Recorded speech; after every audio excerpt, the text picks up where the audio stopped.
भगत का सेवा ही बस काम है। सहभागी बन पुण्य कमा लो, सबसे ये आह्वान है। प्रणम्य सागर गुरु महाराज की सोच का ये परिणाम है। सहभागी बन पुण्य कमा लो, सबसे ये आह्वान है, सबसे ये आह्वान है। अरहम योग प्रणेता ने ये पावन दीप जलाया है। साधर्मी का बने सहारा, बीड़ा ये ही उठाया है, बीड़ा ये ही उठाया है। चलो उन्हें खुशियों से मिलाए, बड़ा पुण्य का काम है। सहभागी बन पुण्य कमा लो, सबसे ये आह्वान है, सबसे ये आह्वान है। जीवों के भोजन का प्रबंधन, असमर्थ बच्चों को शिक्षा, रोजगार की करें व्यवस्था। मांगे ना कोई भिक्षा, मांगे ना कोई भिक्षा। अरहम जीव दया भारत बस करती ये ही काम है। सहभागी बन पुण्य कमा लो, सबसे ये आह्वान है, सबसे ये आह्वान है। गाय धरा पे रहे सुरक्षित, गौशाला है बनवाई। जीव जंतु की भोज व्यवस्था सुंदर रूप से करवाई, सुंदर रूप से करवाई। साधर्मी भूखा ना सोए, रखना सबका ध्यान है। सहभागी बन पुण्य कमा लो, सबसे ये आह्वान है, सबसे ये आह्वान है। साधर्मी रोगी के इलाज को हम मिलके हैं करवाते। जाने कितने असहायों को राशन घर में पहुंचाते, राशन घर में पहुंचाते। लक्ष्य हमारा उन चेहरों पे लानी बस मुस्कान है। सहभागी बन पुण्य कमा लो, सबसे ये आह्वान है, सबसे ये आह्वान है। दान धर्म ही साथ जाएगा, बाकी सब तो धोखा है। पुण्य के भागी बन जाओ, ये बड़ा ही पावन मौका है, बड़ा ही पावन मौका है। जुड़ के जीवन सार्थक कर लो, पावन ये अभियान है। सहभागी बन पुण्य कमा लो, सबसे ये आह्वान है, सबसे ये आह्वान है।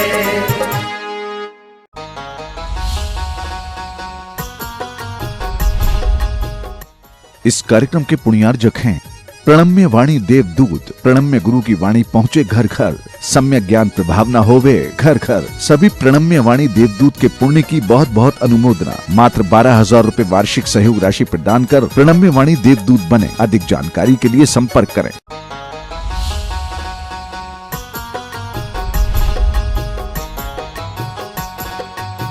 बोले परम पूज्य हम ध्यान योग प्रणीत गुरुवर प्रणम्य सागर जी महाराज की, सिद्ध चक्र विधान की नमोस्तु गुरुवर।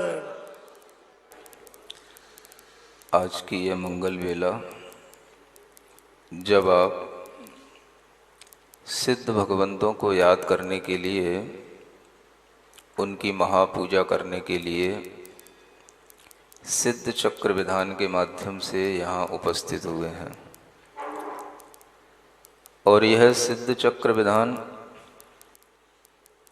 तब और मंगलकारी हो जाता है जब यह महामह नंदीश्वर की पूजा होने के बाद, नंदीश्वर के पर्व होने के बाद ये फिर से इस वर्षा योग की शुरुआत में एक और मंगल शुरुआत हो गई, जो सिद्ध चक्र विधान के माध्यम से हो रही है। यह मंगल शुरुआत इसलिए कहलाती है क्योंकि जब भी कभी हमें मंगलाचरण करना होता है, हमें सिद्धों को पहले याद करना होता है। किसी भी मंगल कार्य की शुरुआत सिद्ध भगवंतों के स्मरण के साथ होती है। अगर आप अपने जीवन में कोई भी अच्छा कार्य करने के लिए तत्पर हों, कोई भी मंगल कार्य करना चाहते हों, और उससे पूर्व में अगर आप सिद्धों का स्मरण करते हैं तो आपका वह कार्य सिद्ध होता है, ऐसा आचार्यों का कहना है। इसीलिए जब भी कभी चाहे ग्रंथ का प्रारंभ हो या किसी मंगल कार्य की शुरुआत हो, सिद्ध भगवंतों को स्मरण किया जाता है। जब हम यहाँ उपदेश देने के लिए बैठते हैं और उस उपदेश की शुरुआत करते हैं तो उस समय पर भी हम सिद्धों को ही नमस्कार करते हैं। आपको ध्यान रहता नहीं है, आपका ध्यान उस ओर जाता नहीं है, और वह ध्यान अगर जाए तो आपके मुख से भी सिद्धों का स्मरण जरूर हो, आपका मुख जरूर खुले और आप जरूर मुख खोल करके उन सिद्धों का नाम लें, और वो सिद्धों का नाम लेना और अच्छा हो जाता है, और उसमें जागृति आ जाती है और उसमें ऊर्जा आ जाती है जब हम किन्हीं मुनि महाराज के साथ में वह सिद्धों का नाम ले रहे होते हैं। जब मंगलाचरण किया जाता है, ओम नमः सिद्धेभ्य, सिद्धों के लिए नमस्कार हो। किसी भी मंगल कार्य की शुरुआत में आप इस मंत्र का उच्चारण कर सकते हैं। नमो सिद्धाणम, इस मंत्र का उच्चारण कर सकते हैं। सिद्धों का स्मरण करके जब हम कोई भी कार्य करते हैं तो वह कार्य अपने आप में पूर्ण होता तो है ही, आनंद के साथ पूर्ण होता है। इसलिए आप कह सकते हैं, आपके अंदर ये भावना आ सकती है कि हमें सिद्धों के बारे में और जानना है, और जब आप लोग अपनी तरह से सिद्ध भगवान की स्तुति कर रहे हैं तो मेरे मन में आया हम अपनी तरह से सिद्ध भगवान की भक्ति करें। और जब दोनों भक्तियां एक साथ मिल जाएं तो कहना ही क्या है, सोने पर सुहागा। यानी आपका सिद्ध चक्र विधान और उन्हीं दिनों में हमारा सिद्ध भक्ति पर उपदेश, ये दोनों ही काम अगर एक साथ हो रहे हैं तो आप मान के चलिए कि आपके हर कार्य आगे आने वाले सिद्ध होंगे, और आपके लिए उन सिद्ध भगवानों के विषय में जो श्रद्धा उत्पन्न होगी वो एक बहुत बड़ी उपलब्धि होगी। इसी हेतु आचार्य पूज्यपाद महाराज की सिद्ध भक्ति से हम ये बात प्रारंभ करते हैं, जो आचार्य संस्कृत में कुछ पंक्तियों के माध्यम से उन सिद्धों की स्तुति करते हुए कहते हैं। सिद्धानुद्धूत कर्म प्रकृति समुदयान साधितात्म स्वभावान वंदे सिद्धि प्रसिद्ध्यै तदनुपम गुण प्रग्रहाकृष्ट तुष्टः सिद्धि स्वात्मोपलब्धि प्रगुण गुण गणोच्छादि दोषापहारात् योग्योपादान युक्त्या दृशद इहि यथा हेम भावोपलब्धि। ये सृगधरा छंद कहलाता है। 7 अक्षरों के बाद में इसमें रुकना होता है, बड़ा छंद कहलाता है, और इस छंद को पढ़ने की भी एक अपनी लय होती है। अगर आप कुछ सीखना चाहते हैं तो इस तरह की चीज़ों को भी सीख सकते हैं। ये छंद विद्या आनी चाहिए, और काव्यों को पढ़ने की कला भी आप लोगों के अंदर आनी चाहिए, क्योंकि गुरुकुल की पद्धति में ये सभी कलाएं सिखाई जाती हैं। अगर आपने कॉन्वेंट स्कूलों में पढ़ाई की है तो कोई बात नहीं, कम से कम जितनी देर आप हमारे सामने उपस्थित हैं उतनी देर ही समझ लें कि हम गुरुकुल में पढ़ रहे हैं। और इसी के माध्यम से आपको ये कुछ कुछ विद्याएं पढ़ने को सीखने को मिल सकती हैं। आप चाहें तो इस छंद को फिर से एक लय में दोहरा सकते हैं। पढ़िए एक साथ।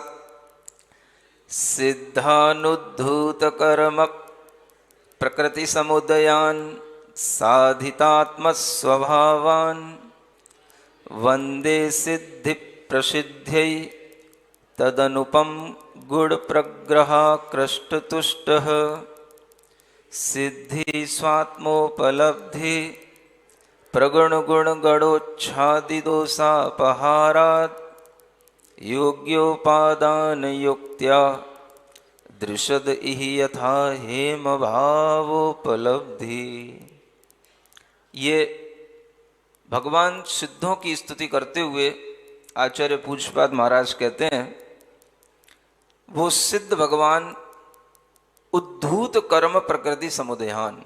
सिद्धान सिद्ध कैसे हैं? तो जिन्होंने कर्म प्रकृतियों के समुदाय को अपनी आत्मा से धो डाला है, उनको सिद्ध कहते हैं। ऐसी आत्माएं जिन्होंने अपने पुरुषार्थ से जो अनादि काल से लगी हुई अपनी आत्मा के कर्म समूह थे उन सबको विनष्ट किया, ऐसा पुरुषार्थ किया। उसी पुरुषार्थ को हम मोक्ष पुरुषार्थ कहते हैं।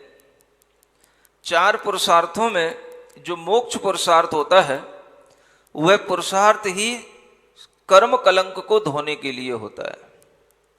चाहे वो शुभ कर्म हो चाहे अशुभ कर्म हो, सभी कर्मों से रहित मेरा ये आत्मा शुद्ध बन जाए, इसलिए ही यह मोक्ष पुरुषार्थ किया जाता है।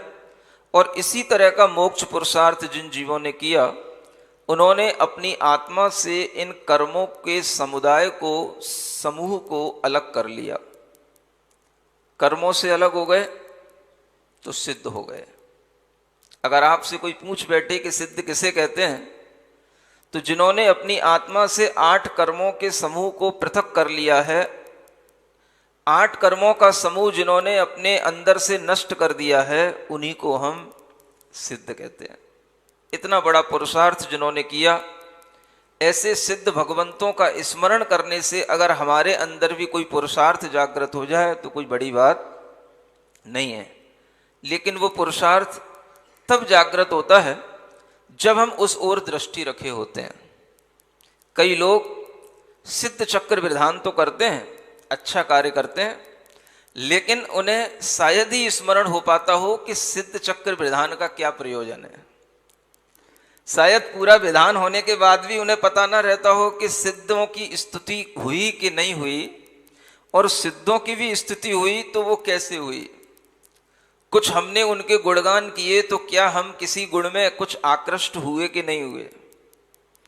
ये सिद्धों का स्वरूप अगर हम जानेंगे तो सिद्धों के इस विधान के उपरांत भी हम चलते फिरते खाते पीते उन सिद्धों का ध्यान कर सकते हैं।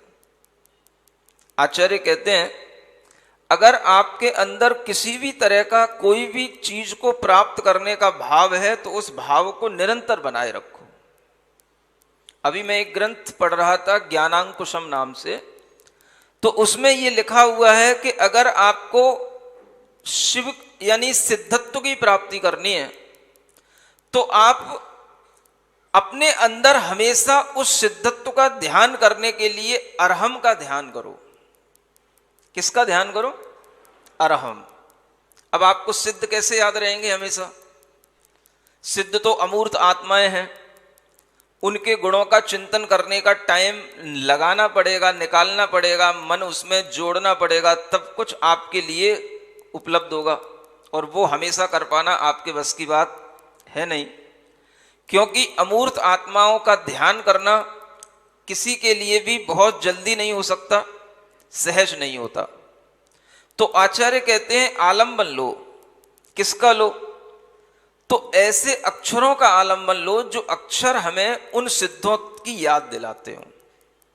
तो वो क्या है? तो वो सबसे बड़ा बीजाक्षर है सिद्ध चक्र विधान का, इसे अरहम बीजाक्षर कहा जाता है।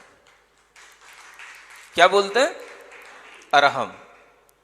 आप लोगों के दिमाग में पहले बैठ जाए ये अरहम है क्या। सभी लोग कहते हैं महाराज योग कराओ, महाराज ध्यान कराओ। कराएंगे, शांति से कराएंगे। अभी हमें कहीं जाना तो वही नहीं है, 5 महीने यहां पर रुकना है, सब काम शांति से होगा, सब कुछ होगा।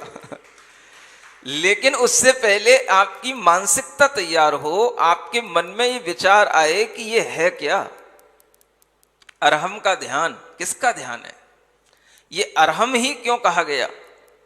इस अरहम बीजाक्षर को सामने लाने का प्रयोजन क्या? प्रयोजन यही है कि जो लोग पूजा विधान कर लेते हैं वो पूजा विधान कर लें, और जो पूजा विधान नहीं भी कर पाते हैं और जिनके अंदर पूजा विधान करने के बाद भी विशुद्धि नहीं बढ़ती है, तो वह अरहम ध्यान करके अपनी विशुद्धि बढ़ाते हैं और अरहम तक की यात्रा करते हैं। ये अरहम जिसे हम मंगलाचरण में कह रहे हैं, सभी ने अपनी जिनवाणी में पढ़ रखा होगा, अरहम इत्यक्षरम ब्रह्मवाचकम परमेष्ठिना सिद्ध चक्रस्य सद बीजम। सिद्ध चक्र का यह बीज है, बीज मंत्र है। जो शुद्ध परमेष्ठी हैं, ब्रह्म परमात्मा हैं, उनका यह स्मरण कराने वाला बीजाक्षर है। ऐसे इस अरहम को अगर आप ध्याते हैं तो वह ध्यान आपका निरंतर बना रह सकता है। और आचार्य कहते हैं कि आपको कुछ करने की जरूरत नहीं है, आप केवल बस अरहम अरहम अरहम, इस अरहम बीजाक्षर का ध्यान करें। ये बीजाक्षर ही आपको हमेशा सिद्धों की याद दिलाएगा, आपके अंदर शुद्ध भावना उत्पन्न करेगा। और आचार्य यहां तक लिखते हैं कि चलते फिरते, खाते पीते, सोते हुए भी इस बीजाक्षर का आप स्मरण करते रहो। अभी तक मुझे ऐसा कोई रेफरेंस मिला नहीं था, लेकिन अभी मुझे एक ज्ञानांकुश नाम का एक ग्रंथ मिला जो आचार्य योगींद्र देव का है। उसमें एक श्लोक मिला, गच्छन वा यदि वा सुप्त, चलते हुए हो चाहे सोते हुए हो, आलापम यदि वा भोजनम, आपस में बातचीत कर रहे हो अथवा भोजन कर रहे हो, ये कुछ भी काम कर रहे हो, अगर आप हमेशा ध्यान करते रहते हो और इस तरह से अरहम का ध्यान करते रहते हो, तो ये आत्मा शिवम लभेत, उससे वह आत्मा शिव को प्राप्त हो जाता है। ये मुझे रेफरेंस मिल गया, तो ये रेफरेंस भी मुझे देखा जाए यहीं शांतिनाथ भगवान के चरणों में मिला है। अब हमने तो पहले से ही ये भाव लिख दिया था एक भजन के अंदर, हमने तो पहले से ही अरहम का जो भजन लिखा था उसके अंदर ये भाव डाल दिया था, भोजन से पहले तू ध्याले, चलते फिरते भी तू गाले, भोजन से पहले तू ध्याले, चलते फिरते भी तू गाले, सोने से पहले जग करके मन को इसका नाद सुना ले, मन को इसका नाद सुना ले।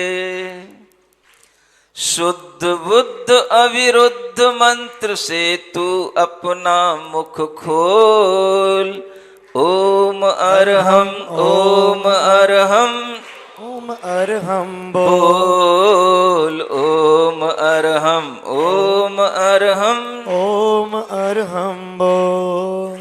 सभी कार्य की सिद्धि से तू पहले इसको बोल, सभी कार्य की सिद्धि से तू पहले इसको बोल। ये भाव आपको अब समझ में आएगा कि जब हम ये भजन पढ़ रहे हैं, जब हम ये भाव अपने अंदर ला रहे हैं, तो हम आपको उसी ओर प्रेरित कर रहे हैं जो प्रेरणा आपको किसी विधान से मिलती है, किसी ध्यान से मिलती है। ये भाव जब हमने लिखे उस समय पर हमारे सामने ग्रंथ नहीं था, लेकिन जब इन भावों की पुष्टि हमें एक आचार्यों के ग्रंथ से हो गई, तो मेरे मन का उल्लास आनंद और बढ़ गया और मुझे लगा कि वास्तव में अरहम ध्यान से ही सब कुछ होने वाला है। आप सिद्धों का स्मरण चलते फिरते कैसे करेंगे? जिसका स्मरण करना है उसका नाम लेते रहो। अरहम अरहम अरहम, बातचीत करते हुए भी अरहम, ओम अरहम अरहम अरहम अरहम। सोने से पहले अरहम अरहम अरहम अरहम करते करते सो जाओ। सोने में भी नींद आ जाए तो आपको स्वप्न आए तो उसमें भी आप अरहम अरहम कर रहे हो। उठो तो सबसे पहले अरहम अरहम का ध्यान करो। कैसे ध्यान करें? कुछ नहीं करो, आचार्य कहते हैं वेरी सिंपल, सिर्फ आपको अक्षरों का ही ध्यान करना है। और अक्षरों का ध्यान करते करते आप उसमें जो अमूर्त गुण हैं, अमूर्त आत्माएं के जो स्वरूप हैं, वहां तक आप पहुंचने के लिए अगर आपके पास ज्ञान हो तो आप अरहम का चिंतन करते करते वहां तक पहुंच जाना। और अगर ज्ञान नहीं हो तो केवल अरहम अरहम करते रहना। हम आपको ज्ञान भी दे रहे हैं, ध्यान भी दे रहे हैं और अब विधान भी दे रहे हैं। ये तीनों की संयोजना यहां बन रही है। अरहम का ज्ञान माने सिद्धों का ज्ञान, अरहम का ध्यान माने सिद्धों का ध्यान, अरहम का विधान माने सिद्धों का विधान, और सिद्धों का विधान माने अरहम का विधान। क्या अलग है? सब कुछ वही है। बिना अरहम बीजाक्षर के सिद्ध चक्र विधान का कोई अस्तित्व ही नहीं है। वह अरहम ही वो बीजाक्षर है जिसका स्मरण भक्ति पढ़ते हुए भी किया जाता है, मंत्र पढ़ते हुए भी किया जाता है। जैसे हम नमोकार को सिर्फ पढ़ते रहे, हमें नमोकार के अरियंत सिद्ध याद ना भी आए तो पढ़ने से भी उसका हमें लाभ मिलता है कि नहीं मिलता? बोलो, पढ़ते तो रहते ना लोग। उन्हें नहीं भी पता हो तो भी पढ़ते रहते हैं। जो जैन नहीं है उनको भी अगर नहीं भी पता हो अरियंत सिद्ध कुछ भी, तो अड़मो अरियंताड़म अगर पढ़ेंगे तो उन्हें लाभ मिलेगा कि नहीं मिलेगा? मिलता है। कितने ही लोगों ने सिर्फ श्रद्धा से उस मंत्र के अक्षरों को पढ़कर के ही इतनी विद्या प्राप्त कर ली कि वो बड़े बड़े विष उतार सकते हैं, और बड़ा बड़ा जो है उन्होंने ऐसी सिद्धि कर ली जिसके माध्यम से वो आपके बड़े बड़े उपद्रव दूर कर सकते हैं। और वो सिर्फ नमोकार के अक्षरों का श्रद्धा करके। उन्हें कुछ ज्ञान नहीं है कि अरिहंत क्या होते हैं, सिद्ध क्या होते हैं। अरे भाई, जो बड़े लोग होते हैं उन बड़े लोगों के पास तक पहुंचना हो तो हमें उनका नाम तो लेना ही होता है। और अगर हम उनके नाम के लेने के साथ में भी चलते तो भी हमारे बड़े बड़े काम हो जाते हैं। आज दुनिया के मंत्री, दुनिया के सांसद मोदी मोदी मोदी मोदी क्यों चिल्लाते हैं? नहीं समझ में आ रहा है। भले ही उनने मोदी को साक्षात कभी हैंडशेक किया हो न किया हो, उसका साक्षात कभी अभिवादन किया हो न किया हो, लेकिन चिल्लाते रहते हैं। क्योंकि भाई जिसकी सत्ता चल रही है उसका नाम लेते रहो, काम अपना उसी से बन जाएगा। आदमी के लिए सिर्फ इतना ही पर्याप्त होता है, अगर हम किसी से जुड़ना चाहते हैं तो हम उसका नाम लेना पहले सीखें। अरिहंतों से जुड़ना चाहते हैं, अरिहंतों का नाम लो। सिद्धों से जुड़ना चाहते हो, सिद्धों का नाम लो। और सिद्धों के समूह से जुड़ना चाहते हो तो अरहम का नाम लो, अरहम का नाम लो। सिद्ध एक नहीं है, भगवान एक नहीं है। भगवान कितने हो चुके? अनंत हो चुके, काउंटलेस हैं, इनफाइनाइट हैं वो। उनकी आप काउंटिंग नहीं कर सकते हैं। लेकिन अगर आप उन पूरे समूह को एक साथ स्मरण में लाना चाहते हैं तो उनको किस नाम से हम कह सकते हैं? अरहम किसी एक सिंगल सिद्धात्मा का नाम नहीं है। सिद्ध चक्र, चक्र का मतलब क्या होता है? चक्कर बना दिया आपने इसलिए इसको सिद्ध चक्र बोलते हो क्या? गोले का नाम चक्र होता है क्या? कुछ जानते हो कि नहीं? बोल ही नहीं रहे, बैठ गए सिद्ध चक्र विधान करना है। अब समझा रहा हूं तो समझ रहे हो कि नहीं? चक्र का मतलब क्या होता है? चक्र माने चक्र, भगवान का चक्र, धर्म चक्र, दिग्विजय का चक्र, वो चक्र है क्या? चक्र माने होता है एक ग्रुप, माने एक समूह। चक्र का दूसरा पर्यायवाची नाम क्या होता है? समूह। सिद्ध चक्रस्य सद बीजम, यानी सिद्ध चक्र का श्रेष्ठ बीज। तो सिद्ध चक्र का मतलब क्या हुआ? सिद्ध समूह का। जितने भी सिद्ध भगवान हैं उनको अगर एक बीज अक्षर से आप कह पाओगे तो उसका नाम है अरहम। अरहम बोलो मुंह से, हाँ, बोलते रहा करो, नहीं तो थायराइड हो जाएगी, आवाज नहीं निकलेगी तो डॉक्टर कहेगा ऑपरेशन कराओ। समझ आ रहा है? और जिनको सिद्ध भगवान पर विश्वास होगा, अरहम पर विश्वास होगा, तो वो कहेंगे डॉक्टर साहब से कि नहीं, मुझे ऑपरेशन कराने की जरूरत नहीं है, मैं तो अरहम अरहम करके ही सही कर लूंगा। ताली बजा लेते हो, विश्वास तो कुछ है नहीं है आप लोगों में, कुछ भी नहीं है, कुछ भी नहीं है। सिर्फ दिखावे की सब क्रियाएं होती हैं, दिखावे के सब काम होते हैं, विश्वास नाम की कोई चीज तो होती ही नहीं है। यहां एक महिला बैठी दिल्ली की, उसकी शक्ल देख लो, समझ आ रहा है कौन? ये मेरठ की है ना, ये क्या नाम है? अंबिका। अब देखो, इनका गला रुक गया था, थायराइड हो गई थी, बिल्कुल मुंह से आवाज नहीं निकल रही थी। डॉक्टरों ने कहा थोड़ा थोड़ा कुछ ना कुछ बोलते रहा करो, अगर नहीं बोलोगे और कुछ नहीं करोगे तो थोड़े ही दिनों में ऑपरेशन कराना पड़ेगा। ये कोई बहुत बड़ी बात नहीं है, ये तो एक केस है, ऐसे 20 केस हो चुके हैं। हम सबको सामने नहीं रख सकते हैं, जो अभी प्रेजेंट में है सामने उसकी बात बता रहा हूं। और इनका कोई काम नहीं है, बस चूंकि ये अरहम को जानते हैं, अरहम पर इनका श्रद्धान है, अरहम के ट्रेनर भी हैं, तो ये क्या करें? इनने कहा ना मुझे कोई दवाई खाना, ना मुझे कोई डॉक्टरों की सुनना, मुझे क्या करना? अरहम का नाद करना। कहना नहीं, एक मंत्र जाप होता है और एक नाद होता है। कभी कभी जब औषधि के रूप में उस अरहम का उपयोग करना होता है तो नाद करना होता है। ओम अरहम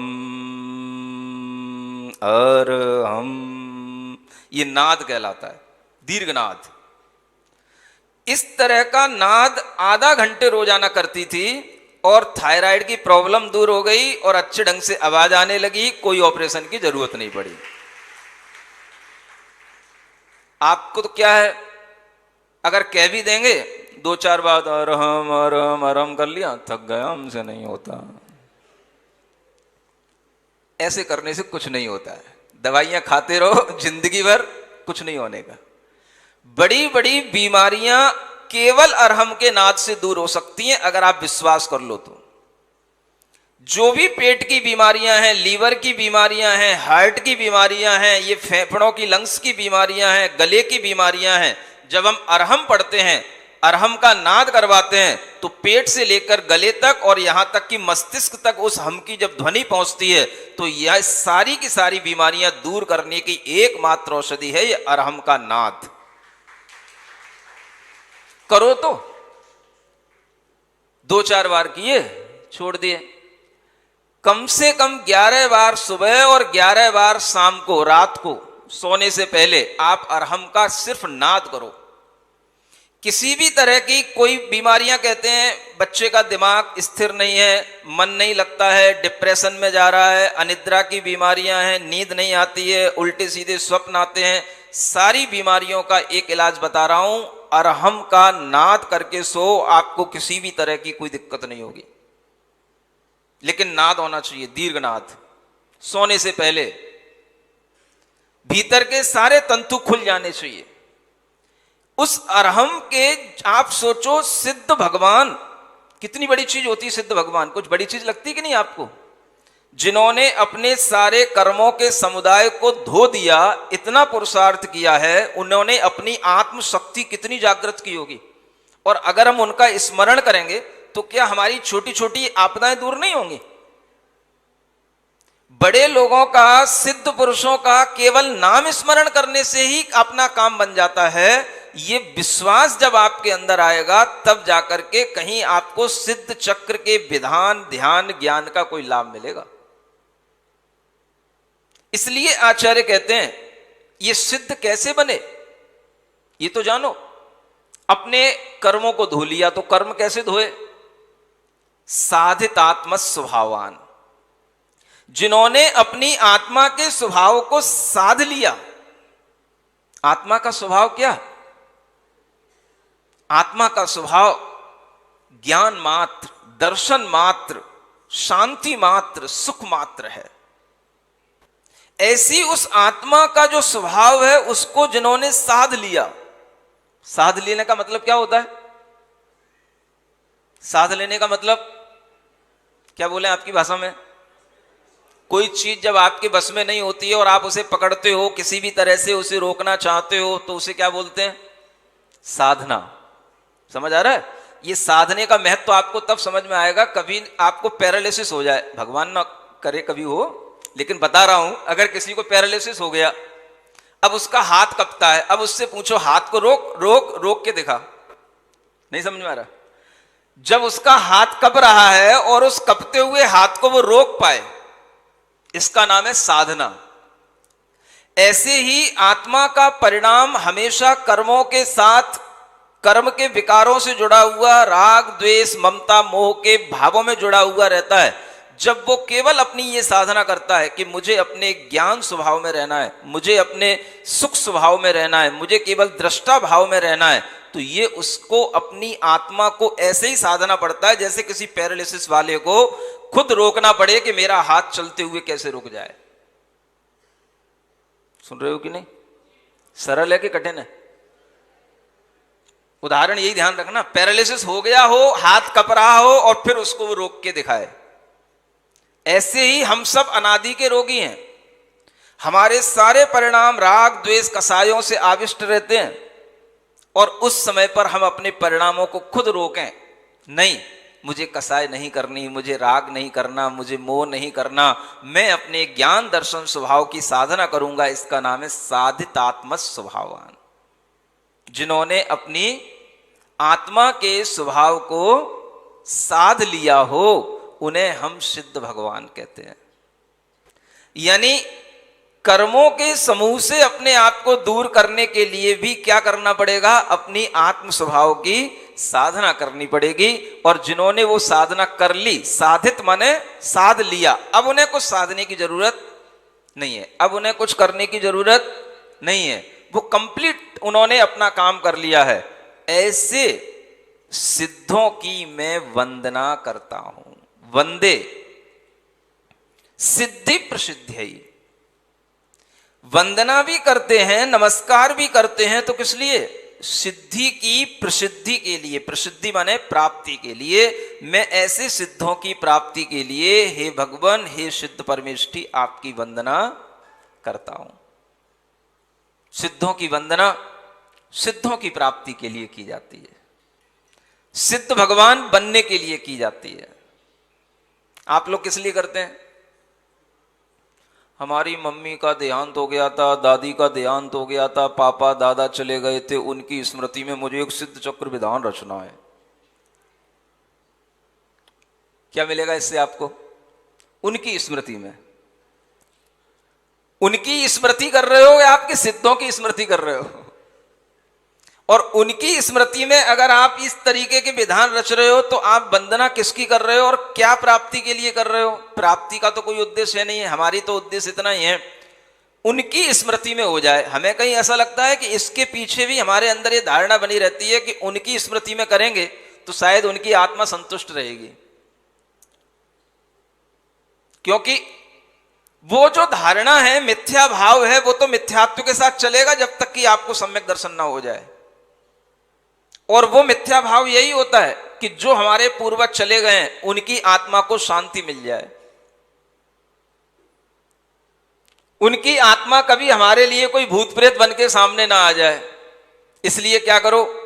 उनके उपलक्ष्य में कुछ कर लो। ये डर रहता है लोगों में, तो डर के भगवान की स्तुति कर रहे हो।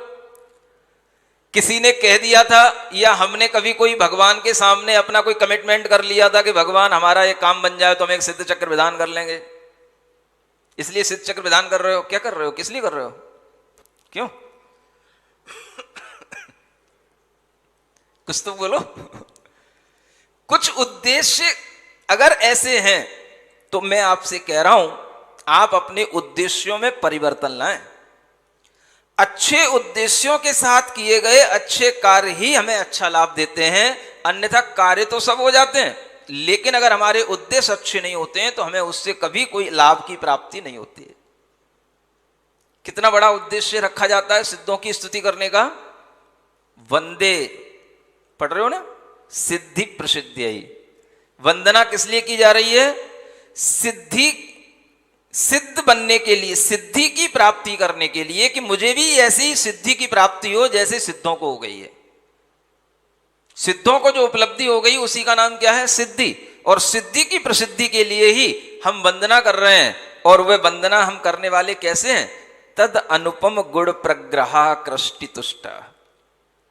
उनके जो अनुपम गुण हैं, उनके जो ऐसे गुण जो किसी दूसरों के द्वारा जानने में नहीं आते हैं, ऐसे अनुपम गुण जिसकी उपमा किसी के द्वारा नहीं दी जाती है, उन गुणों में आकृष्ट होकर के मैं संतुष्ट हो रहा हूं करने वाला ऐसा होना चाहिए। वंदना करने वाले को ही बंदा कहा जाता है। बंदा सुनते हो ना? बंदा, वो बंदा खुदा का ही बंदा नहीं होता है, बंदा सिद्धों का भी बंदा होता है। जो वंदना करे उसका नाम क्या है? बंदा। तो बंदे तो ये क्रिया हो गई, और बंदा कैसा होना चाहिए? तो उसके लिए आचार्य कह रहे हैं जिसके अंदर सिद्धों के गुणों के आकर्षण में संतोष होता हो, यानी सिद्धों के गुणों की ओर खिंचने में जिसको संतुष्टि मिलती हो, उससे तुष्ट होता हो, सेटिस्फाइड होता हो, वह बंदा मैं हूं, जो आचार्य पूज्यपाद महाराज स्वयं अपने आप को कह रहे हैं। मैं किधर खिंच रहा हूं? मेरा आकर्षण किधर है? तो आपके गुणों की ओर मेरा खिंचाव है, और इसीलिए मैं संतुष्ट होता हुआ मैं आपकी स्तुति कर रहा हूं, आपके अनुपम गुणों की स्तुति कर रहा हूं। ऐसे बंदे होने चाहिए। सुन रहे हो? बंदे बंदे बंदे किसकी? बंदे सिद्धों की वंदना करने वाले बंदे कैसे होने चाहिए?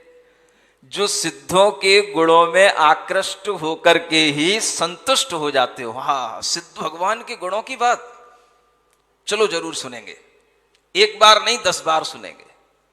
ऐसा आकर्षण जिनके अंदर होता है उन्हीं को निकट भव्य जीव कहा जाता है। निकट भव्य जानते हो? जो जल्दी वर्तमान में ना सही तो कुछ निकट काल में जिन्हें कुछ अपनी आत्मा के कुछ गुणों की उपलब्धि हो सकती है, सम्यक दर्शन आदि हो सकता है, उन्हें निकट भव्य कहा जाता है। ऐसे निकट भव्यों के लिए आचार्य कह रहे हैं वह सिद्धि जिसको मैं प्राप्त करना चाहता हूं, उस सिद्धि किसका नाम है? बेटी का नाम है? सिद्धि किसका नाम है? किसी पत्नी का नाम है? यहां छोटी सी डेफिनेशन है, कुछ याद ना हो, एक 7 अक्षरों का यह सूत्र याद कर लेना। सिद्धि स्वात्मोपलब्धि। बोलो। ऐसा लगता है जैसे बिल्कुल हिंदी विंदी को जानते ही नहीं हो, संस्कृत से तो दूर दूर का वास्ता ही नहीं हो। सिद्धि स्वात्मोपलब्धि। सिद्धि किसे कहते हैं? सिद्धि की कोई परिभाषा पूछे, सिद्ध बनकर के उन्होंने क्या उपलब्ध कर लिया, क्या प्राप्त कर लिया? स्व आत्मा की उपलब्धि जिन्होंने कर ली उनका नाम है सिद्धि। स्व आत्मा की उपलब्धि कर लेना, यानी जो अपनी आत्मा है उस अपनी आत्मा को ही प्राप्त जिन्होंने कर लिया, और किसी दूसरी चीज को प्राप्त नहीं करना है, अपने को ही प्राप्त कर लेना। ये शरीर अपना नहीं, ये कर्म अपने नहीं, ये भाव अपने नहीं, आत्मा तो इन सब चीजों से बहुत दूर हो चुकी है। उस आत्मा को प्राप्त करने का नाम सिद्धि है, उसी को यहां पर स्व आत्मा की उपलब्धि कहा जाता है।